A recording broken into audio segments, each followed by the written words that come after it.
BPL এর পর টি-20 বিশ্বকাপ, টাইগারদের এর পরের মিশনটাই পাকিস্তান সিরিজ। সবকিছুই ছিল ঠিকঠাক, তবে মহসিন নাকবির এক সিদ্ধান্তে অনিশ্চয়তায় পড়েছে এই দ্বিপাক্ষিক সিরিজ।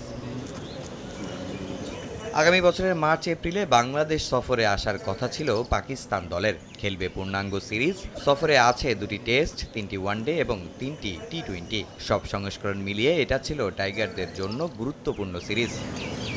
কিন্তু সেই পরিকল্পনায় বাগড়া পিএসএল এর নতুন মৌসুম। এই টুর্নামেন্টের একাদশ আসর শুরু ও শেষ হওয়ার তারিখ ঘোষণা করেছে পাকিস্তান ক্রিকেট বোর্ড।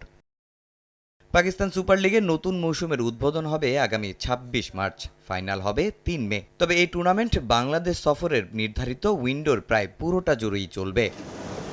পাকিস্তানি গণমাধ্যমের খবর, সূচি জটিলতা এড়াতে পিসিবি ইতিমধ্যে আলোচনা শুরু করেছে বাংলাদেশ ক্রিকেট বোর্ডের সঙ্গে। তাদের অনুরোধে বিসিবিও খুঁজছে বিকল্প সময়। যদিও দ্বিপাক্ষিক এই সিরিজের সময় পরিবর্তন হলেও টেস্ট, ওয়ানডে কিংবা টি-20 কোনো ফরম্যাটই কমবে না ম্যাচ। কিন্তু এরপরও থাকছে বড় সমস্যা। এফটিপি অনুযায়ী পাকিস্তান সিরিজের পরই এপ্রিলে প্রায় ২.৫ বছর পর বাংলাদেশ সফরে আসবে নিউজিল্যান্ড। ব্ল্যাক ক্যাপসের বিপক্ষে টাইগাররা খেলবে 3টি ওডিআই ও 3টি টি-20। সেটা শেষ হতে না হতেই জুনে আবার অস্ট্রেলিয়াও আসবে বাংলাদেশ সফরে। বিসিবির হাতে ফাঁকা মে মাসের উইন্ডো। দুই বোর্ড চাইলে এ সময় আয়োজন করতে পারবে বাংলাদেশ পাকিস্তান সিরিজ। কিন্তু বিশ্ব চ্যাম্পিয়ন অজিদের বিপক্ষে গুরুত্বপূর্ণ সিরিজের আগে ক্রিকেটারদের টানা ম্যাচের ধকলে ফেলা কতটা যৌক্তিক হবে সে প্রশ্ন থেকেই যাবে। তামিম হোসেন, সময় সংবাদ।